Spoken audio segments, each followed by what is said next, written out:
Within this series of videos, you'll learn about the different types of pharmacotherapy and bariatric surgery that are available to treat obesity. This video covers our third topic learning objective, which is to describe the mechanisms through which bariatric surgery promotes weight loss. Who is considered to be a good candidate for bariatric surgery? The Joint Guidelines published in 2014 and the Association for Metabolic and Bariatric Surgery recommend the following criteria. An individual should have a BMI of 40 or higher, or a BMI between 35 and 40 with serious metabolic complications. In addition, the individual should be motivated to lose weight and have a poor response to behavioral treatment with or without pharmacotherapy. The choice of the specific procedure depends on the patient's age, the severity of their obesity and metabolic complications, their risk for complications, and other factors related to the provider. There are two main ways that bariatric surgery promotes weight loss. The first is restriction. Within these procedures, the stomach and the gastrointestinal tract are surgically altered in a way that physically limits the amount of food the stomach can hold, which then limits the number of calories the patient can eat. However, bariatric surgery also alters the digestive system in a way that promotes malabsorption. Many bariatric surgery approaches shorten or bypass parts of the small intestine, which reduces the number of calories and nutrients that the body can absorb. It's estimated that in 2019, 256,000 patients underwent bariatric surgery. Almost 60% of these patients underwent a sleeve gastrectomy. Almost 18% received a gastric bypass. Approximately 1% received an adjustable gastric banding. Another 1% received a biliopancreatic diversion with a duodenal switch. And almost 17% underwent a revision, some sort of corrective surgery to correct problems associated with an initial bariatric surgery. And this includes complications from the first surgery as well as weight regain. So let's now talk in more detail about what happens during each type of bariatric surgery.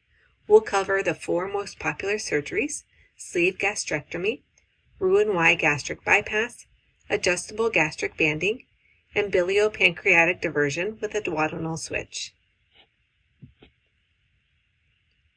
Within a sleeve gastrectomy, a gastric sleeve is cut and a large portion of the stomach is removed. As is illustrated in this picture, the surgeon cuts the stomach so that it's a smaller sleeve that cannot hold as much food as the original larger stomach. Therefore, the main mechanism by which this approach works is by limiting the amount of food that the stomach can hold, but it also does promote some malabsorption because less food is digested and therefore would move through the intestines in a form that is less absorbable, thus would also promote some malabsorption of nutrients. A Roux-en-Y gastric bypass, or sometimes just referred to as gastric bypass, is a little more complicated. In this surgery, a gastric pouch is cut, and so similar to our sleeve gastrectomy, the size of the stomach is severely limited. The remaining portion of the stomach is left so it can still produce gastric juices that flow into the intestine and help with digestion of food. The intestine is cut and rerouted so that it now connects with this new smaller gastric pouch, but the original connection between the stomach and the intestine is also rerouted so it still connects to the intestine but lower down, and so that it only is providing digestive juices. So after this surgery, food enters the gastric pouch, which is now much smaller than the original stomach size, thus promoting restriction of the amount of food that can be consumed in a given meal. And the intestine is now shorter than it was prior to the surgery. So this means the food spends less time in the intestine, thus less nutrients are absorbed as it passes through. Within adjustable gastric banding, there is no actual cutting or rerouting of the digestive tract. Instead, an adjustable band is placed around the stomach to create a smaller stomach pouch. Therefore, although the stomach is left intact, it is still its original size.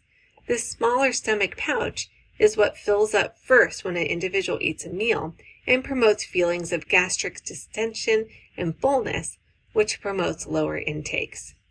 This would also slow the passage of digested food into the stomach and through the intestinal tract, which will promote satiety or a longer duration between meals.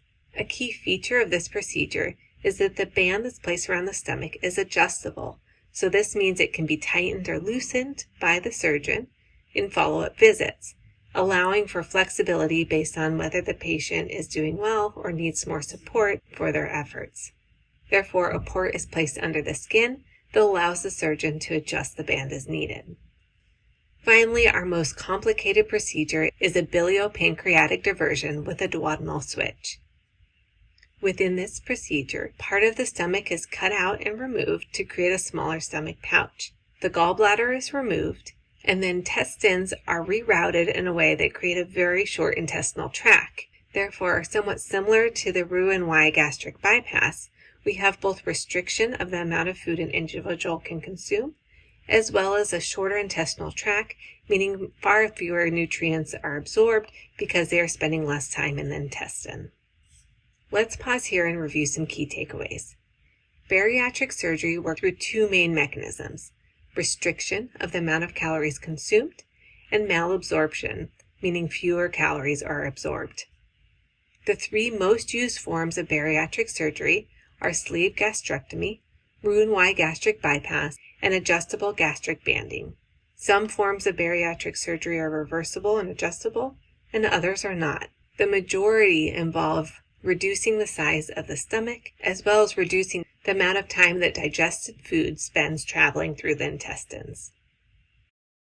That's all for this video. Thank you for learning with me.